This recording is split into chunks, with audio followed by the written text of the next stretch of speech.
vai migrante para outra terra distante, outro caminho a seguir.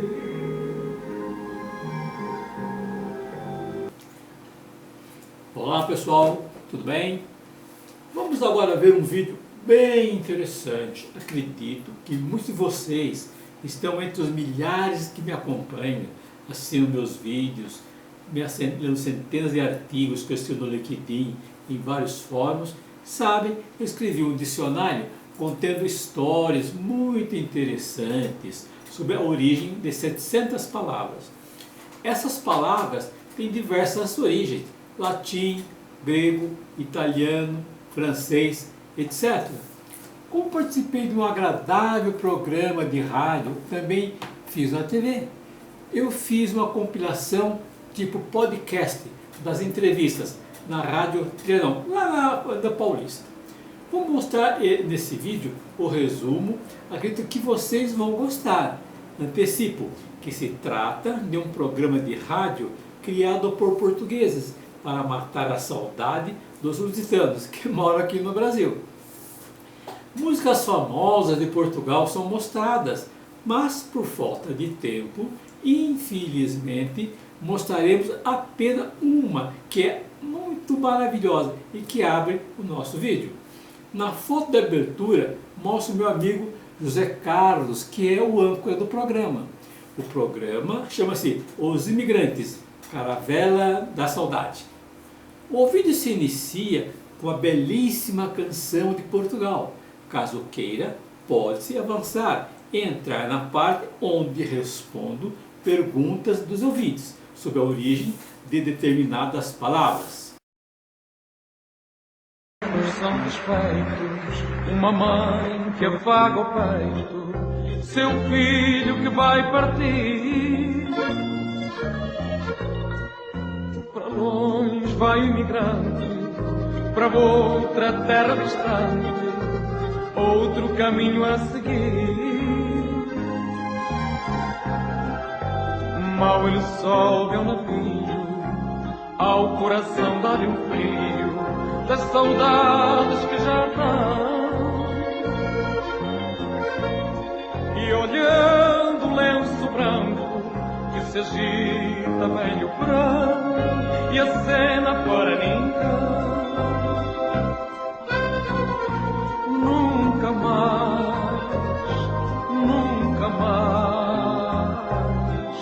sua terra de voltar.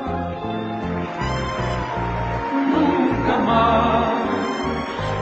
Programa Os Imigrantes. O Brooklyn está perguntando a palavra veterinário. Veterinário.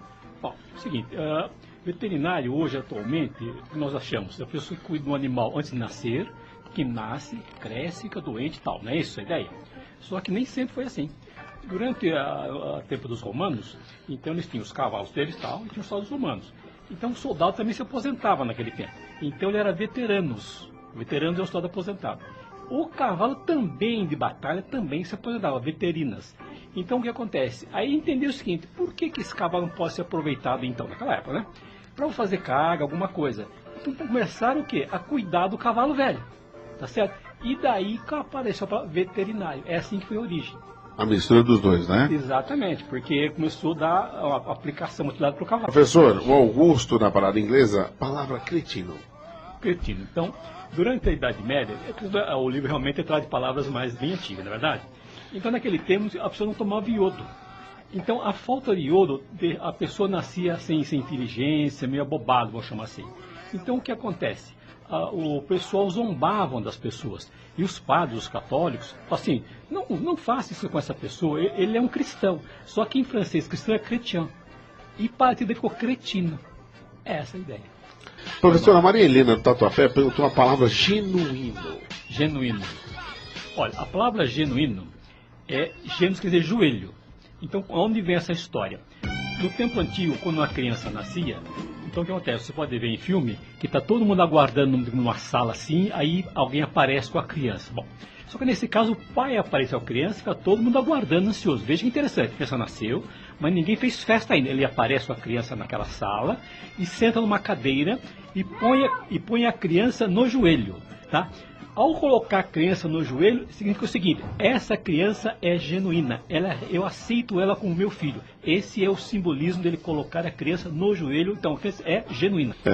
Me dá uma palavra, professor. A palavra jipe.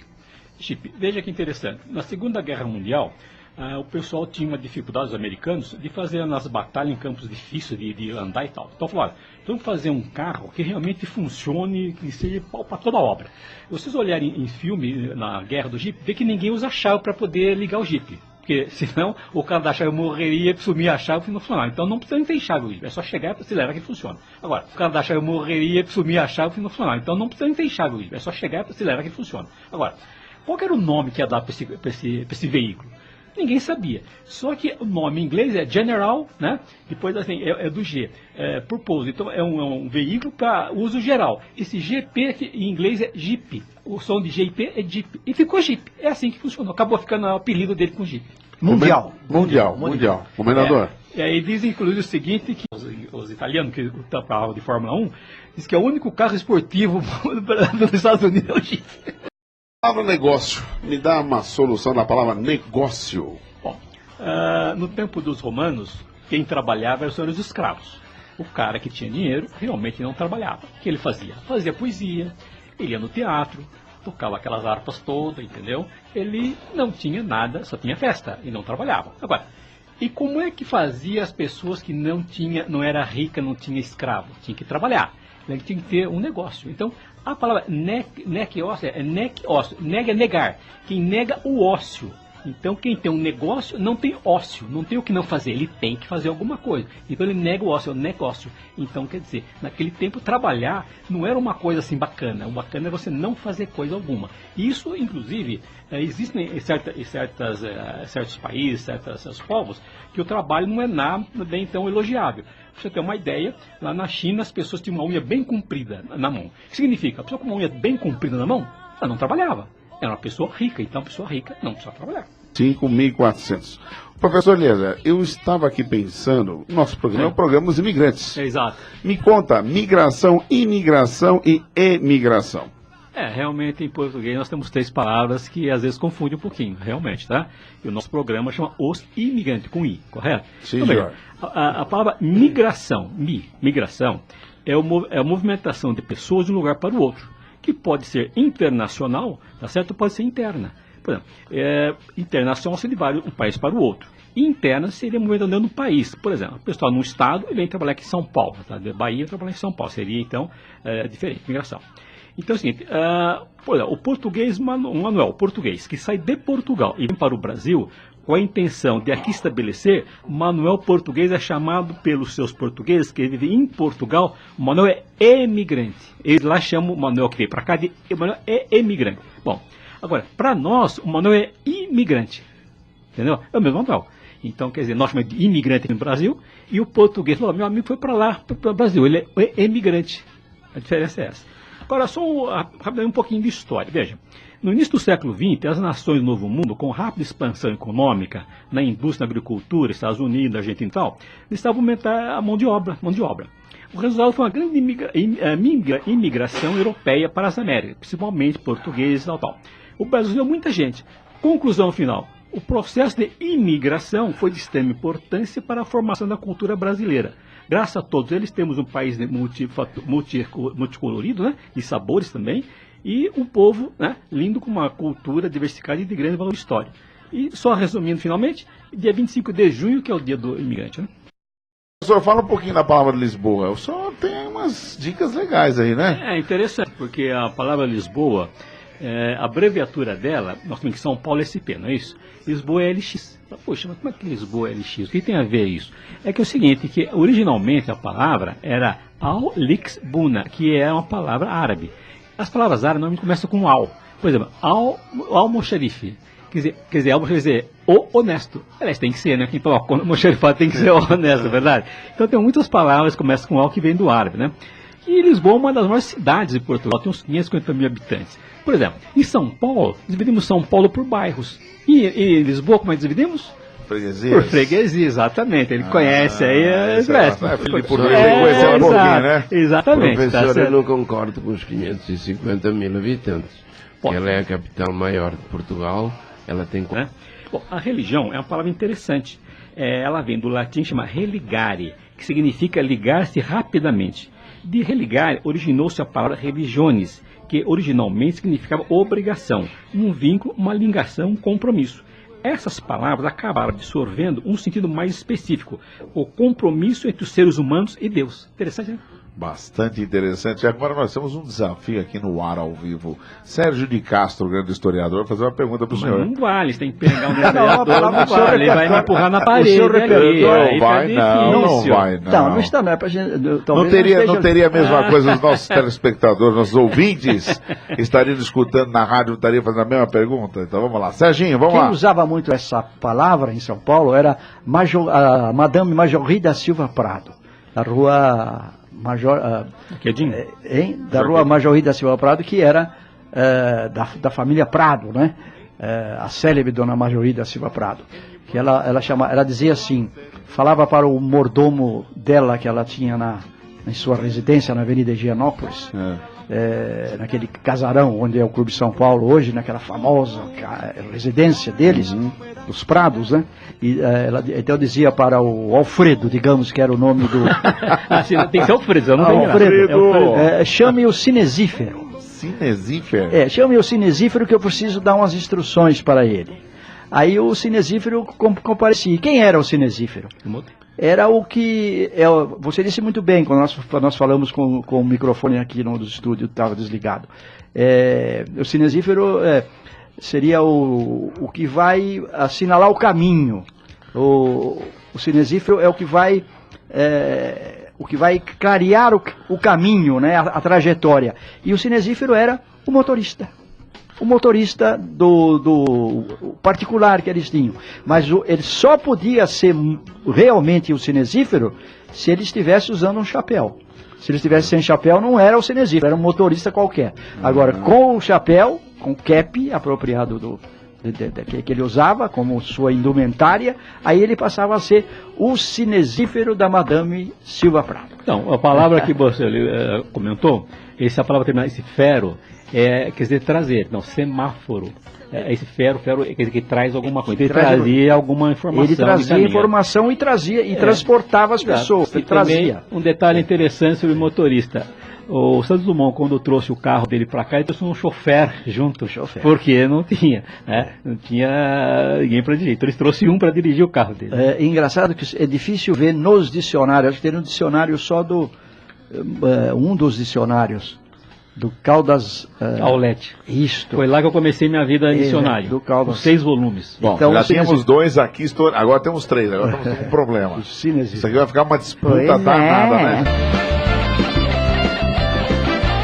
É isso aqui, só curtindo o programa Os Imigrantes. Professor, a última palavrinha é do domingo, morcego. Essa palavra é muito interessante. Morcego é dividido em 2 partes, mores e secos. Ou seja, rato cego. Agora, por que morcego, rato cego? Porque é o seguinte, veja que interessante. Esse morcego é um animal bem diferente, ele tem pelo, ele tem dentes, tá certo? Amamenta como os mamíferos, não anda sobre 4 patas e voa melhor que muitos pássaros, né? Ele dorme de dia, né? E caça à noite. Então, veja bem que é interessante, quer dizer, rato cego. Os antigos achavam que quando o rato ficava cego, ficava velho, ele ficava cego e virava morcego. E o morcego, apesar do pessoal ter toda a implicação contra ele é muito útil. Algumas espécies apenas chupam sangue, a maioria é inseto. E eles permitem polinizar as plantas, sem eles seria um problema. Então, a região do México tal, tem umas cavernas que eles saem voando, assim, aquela nuvem toda. E o interessante é que um não bate no outro. Por quê? Porque o mosquito é uma espécie de um radar. Então eles conseguem muito um gritinho e conseguem localizar onde está a presa. E esse tipo de radar é interessante porque ele consegue localizar um sapo, um inseto. E tem um tipo de mariposa que descobriu uma técnica de evitá-lo. Quando ele joga o gritinho em cima dele, ela pega, desliga de voar, ela cai. Ela para de voar, ela cai. É interessante essa vida desse animal. E tem algumas espécies de morcego também que é fruta. Então, exato, ele não são todos que vão no sangue. Hoje eu vou sortear um livro, professor Eliezer, e 4 DVDs. Professor, me fala um pouco da sua obra. Na semana passada o senhor esteve aqui Nós sorteamos 3 obras que estão lá no nosso estúdios, lá na Praça da República, e estão indo lá para retirar. E eu queria que o senhor me falasse um pouquinho sobre essa obra. O que levou o senhor a fazer essa obra para os ouvintes do dia de hoje? Assim, essa obra, ela é resultado... Continuamos com a nossa programação e vamos então apresentar agora o Sr. Eliezer, que está aqui para nos dar essa explicação. Bom, essa obra é o seguinte, é resultado de trabalho assim, de treinamento. Então, em palestras, em aulas, eu usava esses termos que tem no livro, que são históricos, a respeito da origem das palavras, para poder assim, o pessoal ficar mais assim, alegre, interessado no assunto. Porque, veja, o treinamento, ele tem uma tessitura, aquilo que você coloca para poder o pessoal ficar mais acordado, vamos chamar assim. E o pessoal gostava disso, é que isso não era o objetivo do curso em si, né? Era interessante, mas não o importante. A medida do tempo foi passando e eu precisei ter um material muito grande, muito volume de material. E eu resolvi, então, transformar num livro. Olha, gente, Eliezer. Professor, pois não, estamos uma aqui palavrinha aqui... Não muito difícil, hein? Não é muito difícil, não. O Sérgio mais tarde vai dar uma palavrinha mais difícil para o senhor. Ah, mas não pode. Ó, presta atenção. É muito interessante para os nossos ouvintes. Fala sobre um pouco de cartas do baralho. Bem, a carta de baralho, a pessoa usa, joga, todo mundo conhece a carta de baralho. Mas existem algumas coisas interessantes a respeito dela. Que é o seguinte, elas representam algumas pessoas importantes na história da humanidade. Por exemplo, a espada é o rei Davi de Israel. Tá? O rei de paus é o Alexandre Magno, da Grécia lá na Macedônia, né?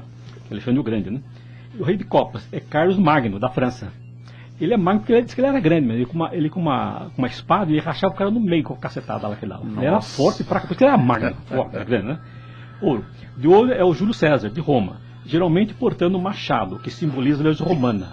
Então a gente vê às vezes em filme, tem aquele machado, tá um desenho que é a legião romana. E as damas e os valetes também representam personagens importantes na história mundial. Por exemplo, a dama de ouro é Raquel, a filha do profeta Abraão.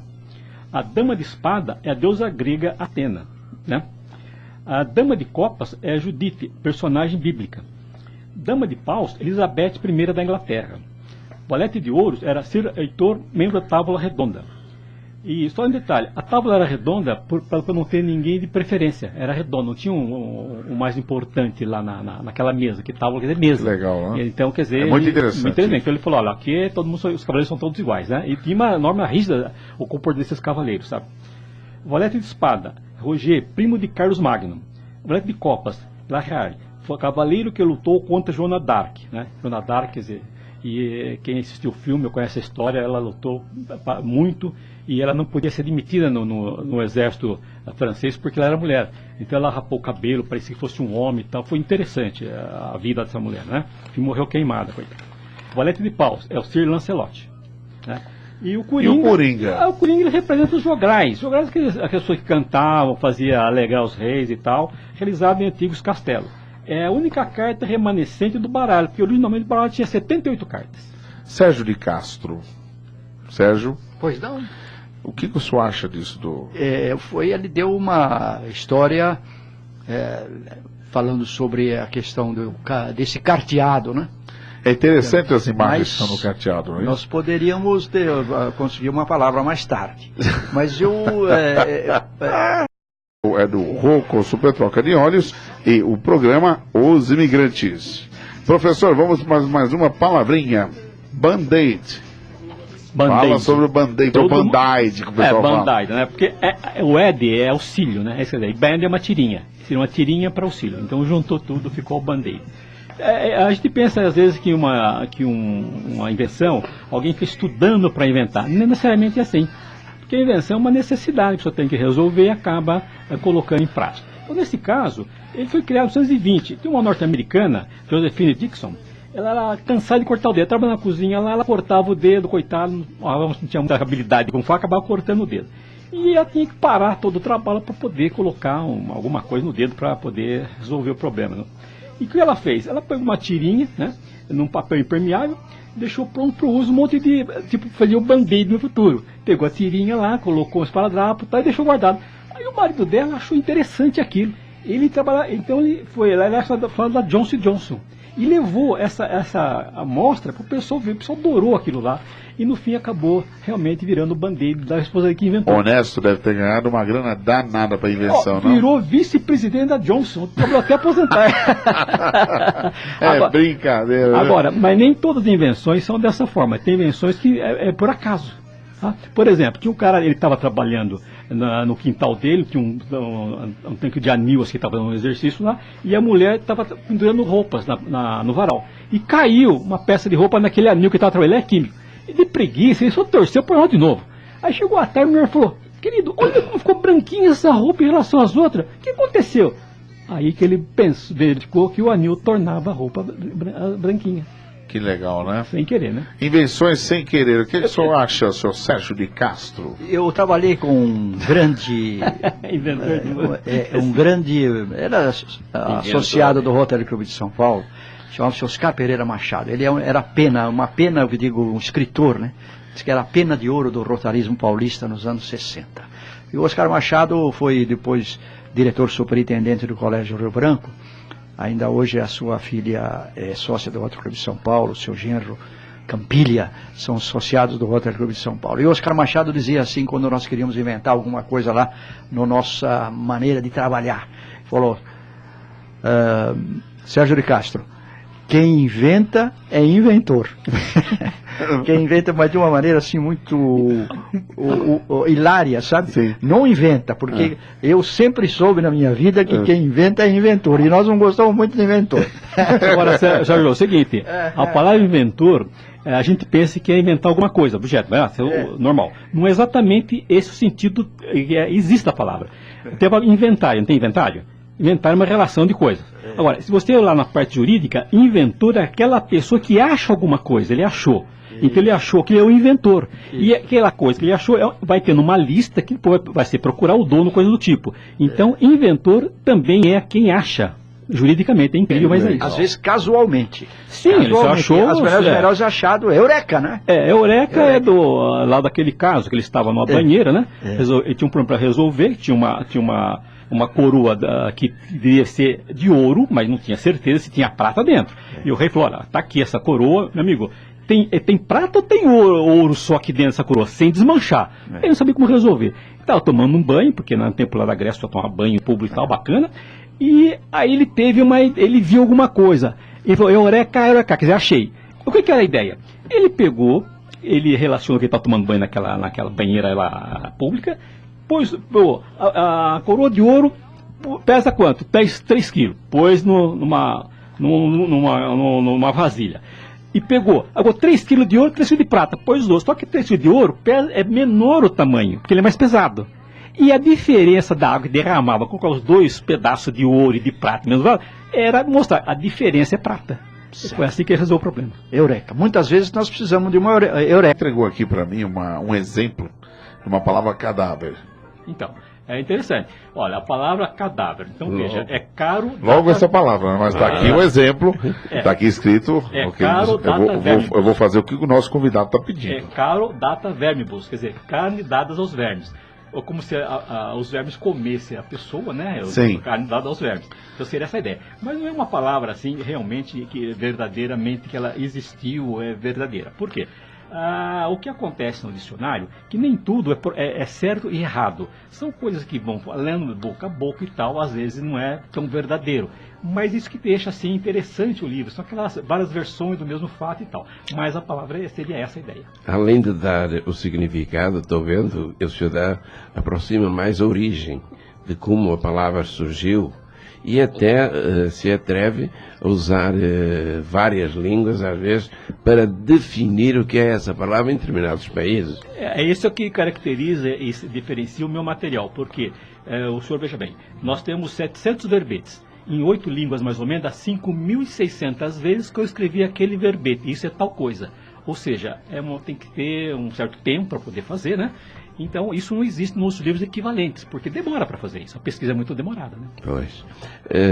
Amigos, vale a pena, que eu nunca vi coisa igual. É grande, é um livro bonito, e eu tenho a certeza que vai agradar a muitos dos nossos ouvintes.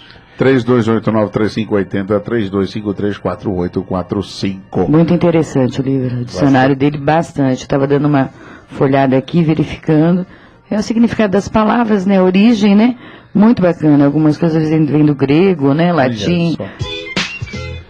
Professor, me diz um pouquinho, quanto tempo demorou para fazer o livro?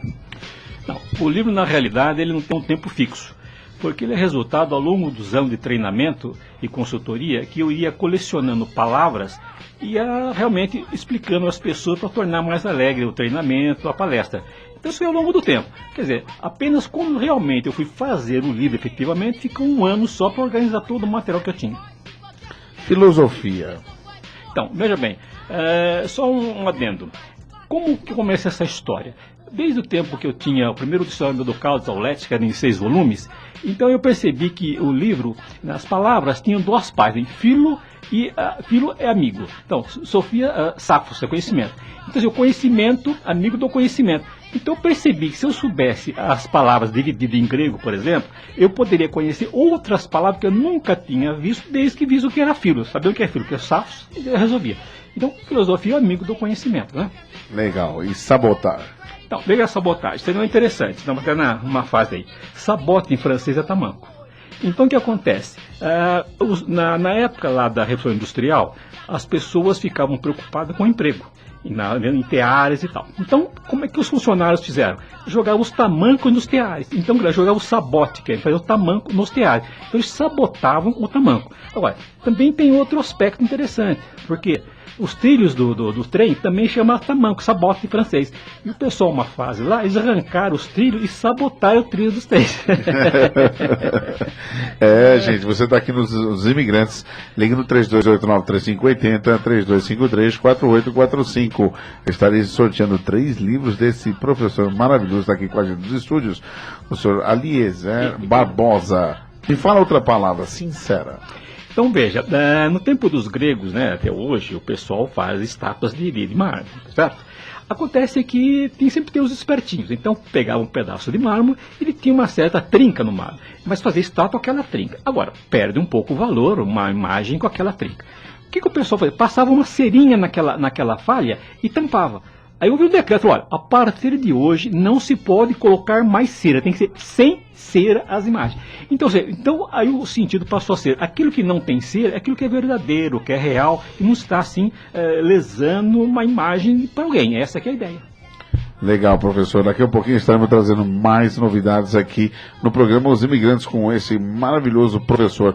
Tanto é que nos verbetes são em várias línguas, e tem 700 verbetes. E você tem 8 línguas, tem 5.600 verbetes em várias línguas. Quer dizer, eu gosto de palavra, né?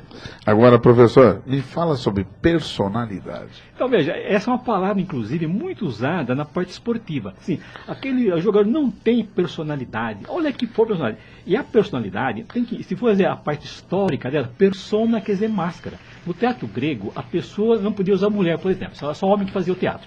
Então, para que o cara está no teatro, fazendo um personagem determinado, ele colocava uma máscara de triste, alegre. Então, a persona caracterizava o que ele estava se representando. Então, a personalidade, na realidade, é uma máscara. Então, hoje nós temos o quê? Personalidade, sim, todo mundo tem. Agora, pode ser uma coisa adequada, não boa, tal, mas todos têm. Então é errado dizer, ele não tem personalidade. Todo mundo tem personalidade. Apenas que às vezes é adequado para certos ambientes, certos comentários. Essa é a ideia. Que legal. Sanduíche. Então, sanduíche, veja que interessante. Tem um conde, esse é um conde, sobrenome um conde. Sanduíche, o nome dele, conde. O cara é inveterado para jogar carta. Então está no castelo dele com a turma toda jogando e ganhando. Então acontece, quando ele estava ganhando, jogando, ele não parava de jogar. Aí desesperado, chamou o mordomo, me traga aí um pedaço de pão, um pão de carne, e carne. Aí ele, aquele na fã lá fazendo, cortou o pão e pôs a carne no meio do pão lá e começou a comer. Todos esses pão, que bacana. Ele fez isso por quê? Para não sujar a mão na carta. Ele cortou a carne, pôs no meio do pão e segurou o pão, né, com a carne dentro, Que para não legal. sujar a carta. Então isso pegou fama e foi para frente. E aí, Esse Conde que tem o nome de sanduíche. o sobrenome é sanduíche. Ó. É o nome dele. Ele era rico, o cara. O senhor podia imaginar isso, governador? Fala a verdade. Não dá Não. para imaginar, né? O homem fora de Gente, liga série. aqui para o programa Os Imigrantes, vocês vão receber esse dicionário aqui. Vale a pena mesmo. Professor, não sai aqui dos estúdios, estarei perguntando mais coisas para o senhor. Combinado? É um prazer.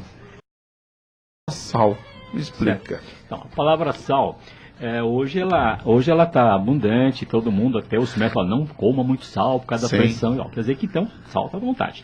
E o sal, como ele é usado para manter os alimentos sem estragar e acaba o quê? Acrescentando nos alimentos, isso prejudica a nossa pressão. Bem, só que na Idade Média o sal era uma coisa rara. Não tinha assim a vontade. Tanto é que os soldados romanos recebiam parte de sal como pagamento e trocavam isso por outras coisas. Então, a partir do tempo, a palavra sal ficou relacionada com salário, é aquilo que a pessoa recebe. E só um adendo importante e interessante da administração, que salário é o quinto item de satisfação de um funcionário. É interessante. Não, o cara ganha pouco, você não. Você vai ganhar, vai embora porque você ganha pouco. Você tem outras coisas que você realmente não gosta. Porque o que a pessoa gosta de uma empresa? Saber que ele participa de um grupo, que as suas ideias são aceitas, que ele tem um bom relacionamento, que ele vê suas ideias sendo influídas. É isso que é importante. O salário não é a melhor, não é a mais importante. Se eu tiver assim, posso progredir na empresa, ver um objetivo, eu fico lá com o menor salário, porque ele é o quinto lugar, mas eu já fiz vários estudos e sempre se mantém quarto, quinto, não é o primeiro. Então, engraçado, mas tem algum povo brasileiro aí, tem um pessoalzinho do nosso povo que não importa o trabalho, o que importa é salário, mas o senhor está dizendo que nas grandes empresas Sim.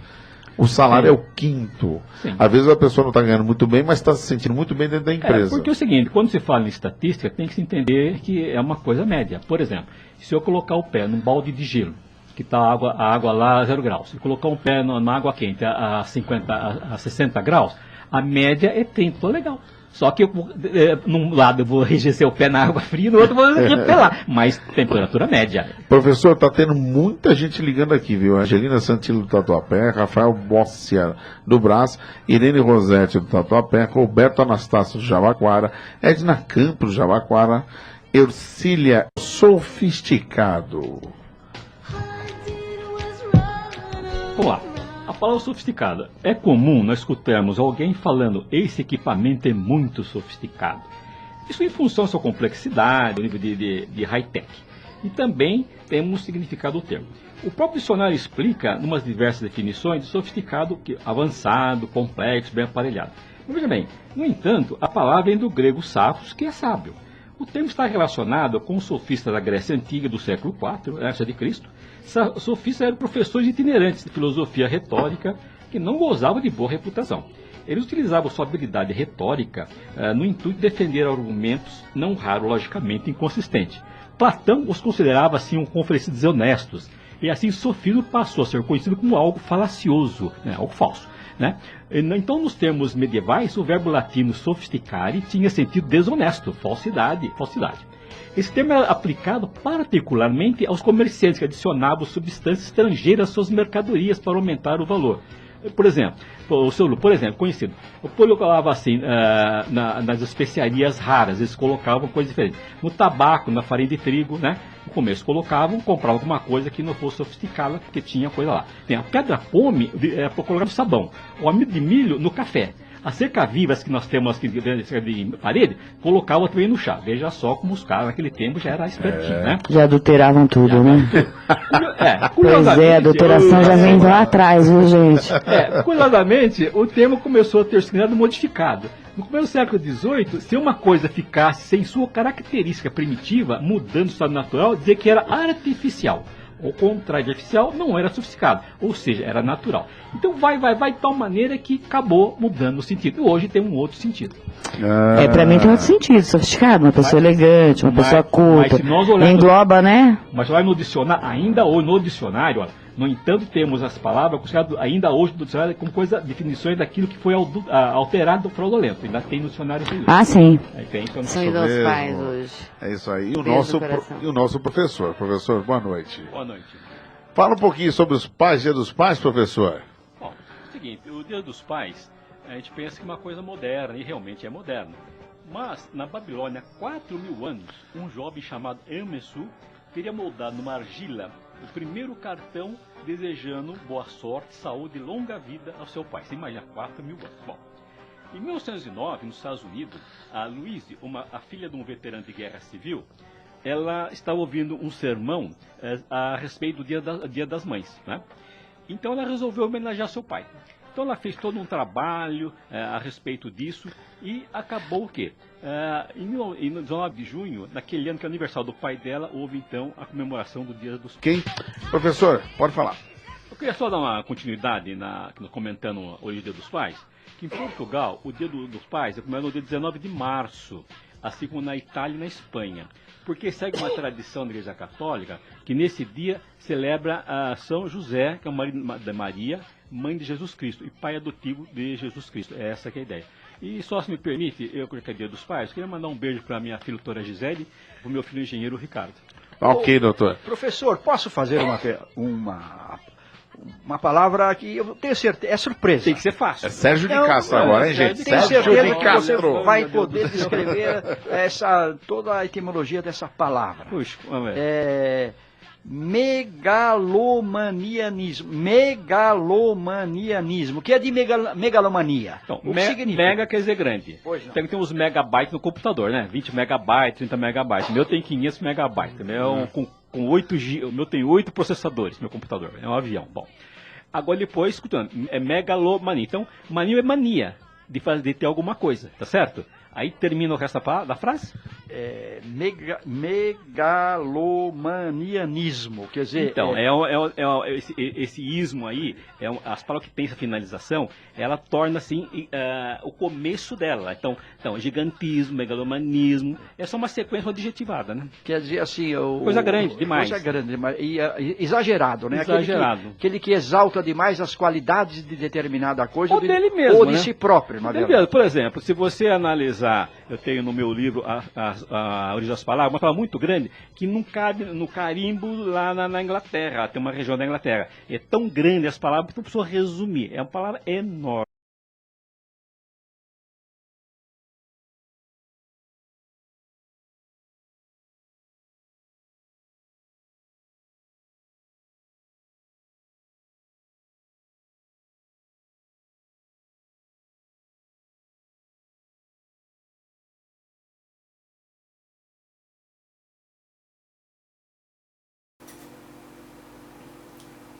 Agradeço o tempo despendido por você nesse vídeo. E se você se interessou pelo assunto, convido você para adquirir esse dicionário ilustrado. Está disponível na livraria virtual Amazon por um preço muito acessível. Entre no meu site, que tem o meu nome, www.elazerbarbosa.com.br. Lá tem um link. Aceite um caloroso abraço. Obrigado pela atenção.